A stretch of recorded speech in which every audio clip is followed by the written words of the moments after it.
کچھ لوگوں کو پیشاب کی بار بار حاجت ہوتی ہے اور کچھ لوگوں کو تو ایسے لگتا ہے جیسے کہ یہ پیشاب بس نکلا جا رہا ہے، اور کچھ لوگ جب حاجت محسوس کرتے ہیں، واش روم میں جاتے ہیں تو پیشاب پوری طرح نہیں آتا اور بہت دیر لگاتا ہے، رک رک کے آتا ہے، مثانہ پورا خالی نہیں ہوتا۔ اصل میں ان سب چیزوں کا تعلق آپ کے بلیڈر اور پروسٹیٹ سے۔ بلیڈر اگر آپ کنسیڈر کریں جہاں مثانہ، اس میں تو کڈنیز نے فلٹر کر کے پیشاب بھیجنا ہے، اور یہ ایک سٹوریج ہے جس کی میکسیمم کیپیسٹی کچھ 450 سی سی کے قریب ہے۔ جیسے یہ فلڈ ہوتا ہے، جیسے ہی یہ محسوس ہوتا ہے اس میں کہ اس کو بلیڈر کو جو سینسر اس کے اندر اللہ تعالیٰ نے لگا رکھے ہیں کہ یہ اب فل ہونے جا رہا ہے، تو اس میں ہمیں سگنل آنے لگتے ہیں دماغ کو تھرو اسپائنل کارڈ کے راستے، یہ L3 L4 لمبر ایریا، کہ یہ پیشاب کی حاجت ہو رہی ہے، دماغ کے راستے نیورونز کو سے پاس ہوتے ہیں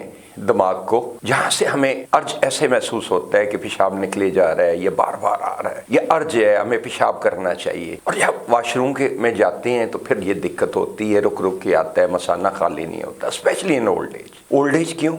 کیونکہ اس میں پروسٹیٹ جو ہے یہ بیسیکلی آفٹر 40 ایئرز کم و بیش سب کا depending upon the life style یہ انلارج ہونے لگتا ہے، تھک ہونے لگتا ہے، اس کی والز تھک ہونے لگتی ہیں، اور اس کی لوکیشن جیسا کہ چارٹ پہ دیکھ رہے ہیں ایسی ہے کہ اس کے ایک طرف یورینل ٹریکٹ ہے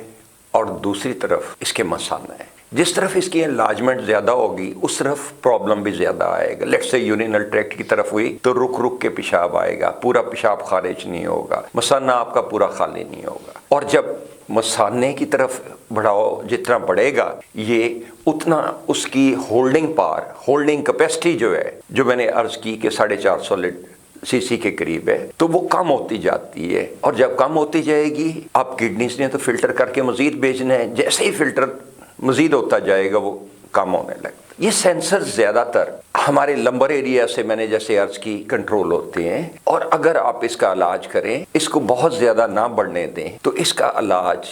ممکن ہے اور بغیر آپریشن کے ممکن ہے۔ اور یہ کینسر میں مختصر طور پہ عرض کروں کہ اگر یہ بہت زیادہ بڑھ جائے تو یہ پروسٹیٹ بہت زیادہ بڑھ جائے تو یہ اس کا پروسٹیٹ کینسر کی تعداد آفٹر لنگز کینسر دنیا میں سب سے زیادہ ہے، سیکنڈ نمبر پہ یہ آتا ہے۔ اس کا علاج ممکن ہے یہ بیماری کا، یہ مرض کا، اور